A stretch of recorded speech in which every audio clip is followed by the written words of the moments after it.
I am an IT manager, and I've been an IT manager in several massive organizations, and I can tell you beyond a shadow of a doubt, it's the hardest thing I've ever done.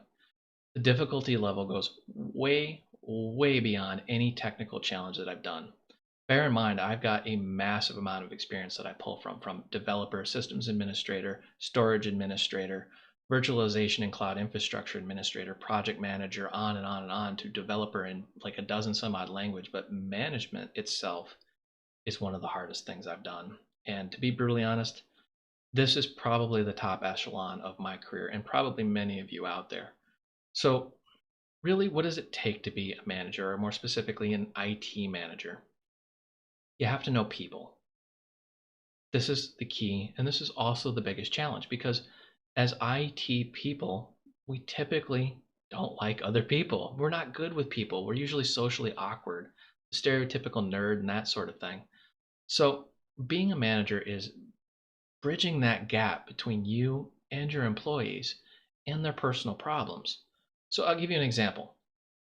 As an IT manager, I have to take into account, especially now during the COVID-19 pandemic, that people's lives are crazy. So when I have a tight deadline and I'm talking to my project managers and they say, hey, we need our sysadmins and our programmers on this conference call, and one of them can't make it because their child's sick and they have to take them to the hospital, I have some real decisions to make. And those decisions will definitely change the outcome of that project and ultimately of the business. The bottom line is really the key here. So the manager has to outweigh the bottom line and the people. And in this day and age, people tend to see the bottom line as the golden rule. And no, it's actually the people. You have to treat your people with respect. There's an old saying, it comes from Dale Carnegie. Dale Carnegie is a really great trainer, and Fortune 500 companies send their management to these courses. This is where CIOs go to learn. And it is simply this: people do not leave jobs, they leave managers. Let that sink in. People do not leave jobs, they leave managers. That has been true of every single job I have ever left, and I've lived by that motto. It's fortunately for me one of the first things I learned as a manager, and it just stuck with me.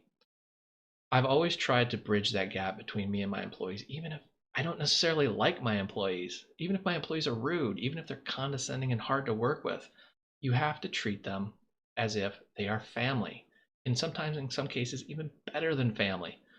It's okay to not like your boss. It's okay if you're a boss to not like your employees. You don't get paid to like them, you get paid to work with them. And that's the hard part of being a manager is even if you disagree with somebody, you still have to manage them in a professional capacity that's fair and equal for everybody. So if you have two employees and one wants a day off and the other one says, well, I want a day off now too, you have to fairly give them both days off. Maybe not the same day, but both of them are going to end up getting a day off because of that.